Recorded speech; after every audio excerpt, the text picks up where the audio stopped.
Ko darīt, ja brīžos, kad kādam patīk un manī rodās vēlme to noliegt un izskatīties nesmukākai un neveiklākai nekā es esmu?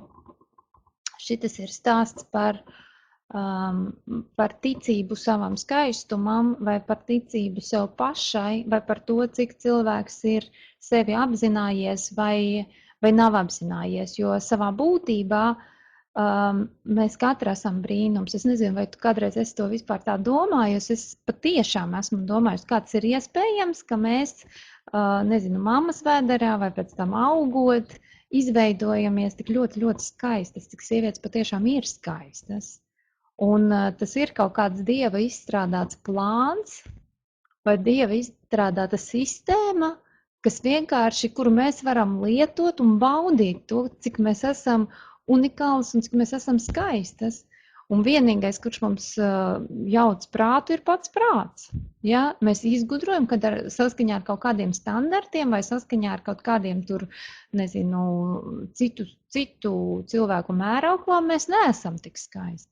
Bet cilvēku galmas ir ārkārtīgi dažādas. Un kādam mēs, lai cik mēs esam skaisti vai lai vispār kādi mēs esam, kādam mēs patīkam un kādam mēs nepatīkam. Un pats svarīgākais ir patikt sev. Es vakar ļoti labi to izbaudīju. Vakar bija šausmīgi karsts laiks. Tie, kas dzīvo Latvijā, visi saprot, par ko iet runa. Vakar bija Rīgā, man rādīja mašīnā āra temperatūra 34 grādi, un Jūrmalā bija pa kādu grādu mazāk, bet vienalga tas bija šausmīgs karstums, un es pēkšņi izgudroju, jāiet nopeldēties ļoti labi, un uzvelku peltkostīmu, man no mājām ļoti tuvu jūra. Un es eju, un pēkšņi es izgudroju, tomēr, nav līdz galam viss perfekti. Tur ciska varēja būt bišķi tievāka, un redz, tur varēja būt smukāk nosauļusies, un kaut kā jūtu tā kā tāds ne tā īgnumiņš, ne tā kas, nesmu līdz galam tur, tādā formā, kādu gribētos.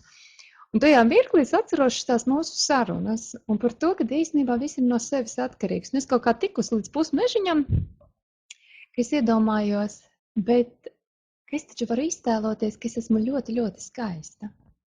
Un ka es varu sākt baudīt to, kā es tagad eju uz jūru. Un ka es varu sajusties ārkārtīgi īpaša. Un es tagad eju, acīm redzot, gaita jau ir izmainījusies, un stāja arī, un skatiens arī. Un es eju un nāk man pretī 3 jauni puiši. Es nepārspīlēju. Viņi gandrīz vai apstājās, tad viņi uz mani apskatījās, un kamēr es aizgāju, viņi turpināja uz mani skatīties. Un es pēc tam pie sevis nosmējos, ka ne viņiem no manis kaut ko vajag, ne man no viņiem, bet tā iekšējā sajūta, ko es biju sevī sakurbulējusi, radīja to, ka viņi nevarēja mani nepamanīt. Un tas patiešām nebija tur dēļ peltkostīm vai dēļ ideāla auguma. Ja? Es gribu teikt, ka tas ārējais izskats faktiski vispār nav svarīgs. Mēs ar vīru runājam kaut kad. Vai ir būtiski, kā mēs izskatāmies? Šī fāzē droši vien, ka tas vispār nav būtiski, jo tu jau esi cilvēku iemīlējis, un man ir teikt pilnīgi vienalga, vai viņam tur ir redalīte uz punča, ja no muskuļiem vai apaļš alus vēderiņš, ja? Jo es viņu mīlu, tāpēc, ka viņš ir manējais.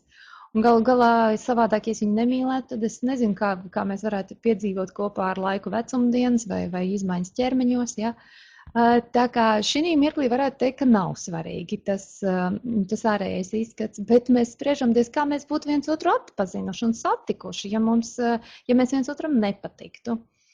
Un tad es tā sevī domāju, kāds vispār iespējams, un tagad jūs varat padomāt reizē ar mani, vai jums nekad nav bijis tā, ka jūs saskatāties ar kādu cilvēku, pilnīgi nav jūsu gaumē, mazs resns plikpaurains, pieņemsim, pilnīgi neder, bet kaut kā saskatāties tā, ka kaut kas tajā cilvēkā ieintereģē un ieinteresē, un tu ieskaties vēl, un tev jau modusies kaut kāda interese.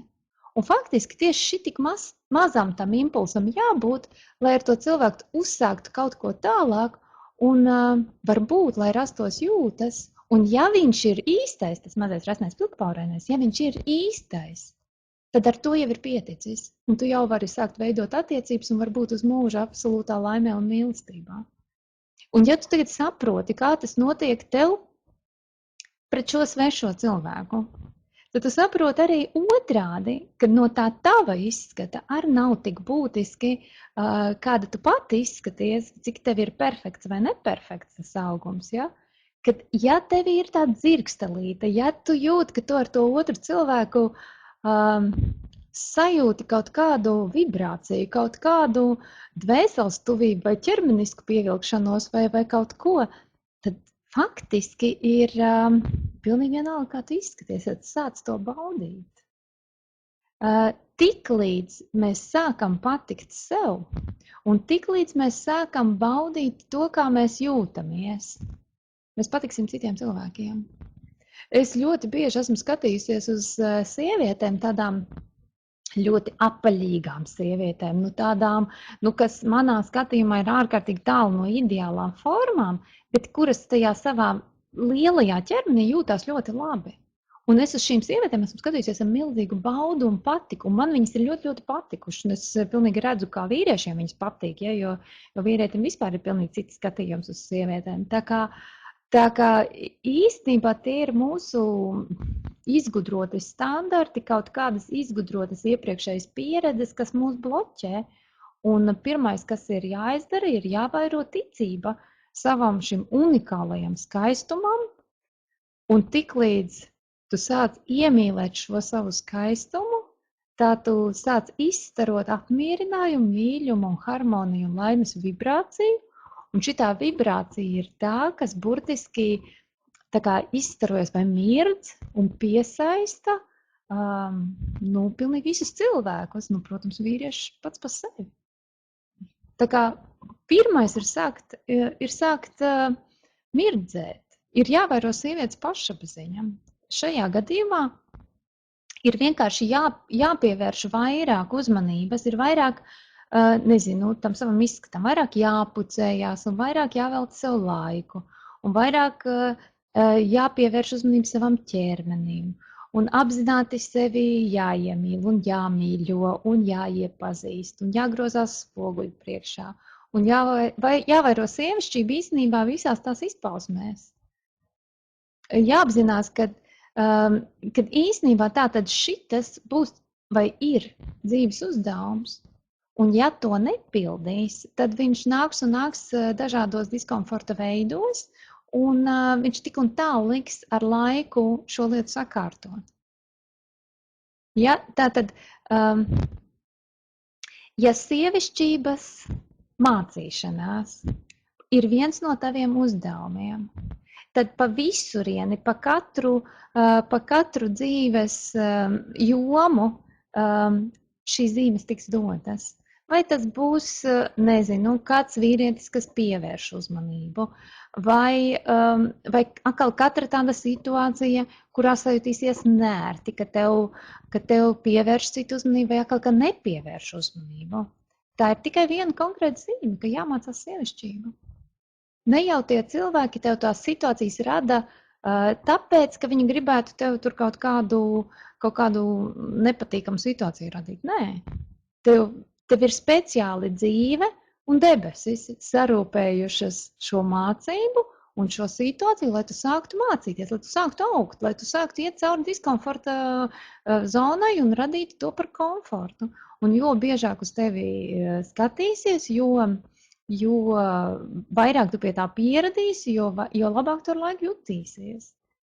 Katra reize, kad iekrīt acīs, piemēram, kāda cita, košāka vai skaistāka vai sievišķīgāka sieviete, arī tas ir kā atgādinājums, ka ir jāmācās sievišķību. Katra reize, kad vispār šī doma ienāk prātā, tas ir kā zīme no debesīm par to, ka šādas situācijas nāks vēl un vēl un vēl un vēl līdz brīdim, kad tu to uztversi kā atgādinājumu, ka jāmācās sievišķība, ka jāmācās būt skaistai, ka jāmācās pieņemt sievietes ķermeni, ka jāmācās pieņemt sievietes veselību un viss, kas saistīts ar mūsu hormoniem, mūsu pārējām, mūsu izmaiņām, viss, kas saistīts ar mūsu ķermeni, tas viss ir jāiemācās pieņemt ar mīļumu, ar prieku, ka šajā dzīvē es esmu sieviete.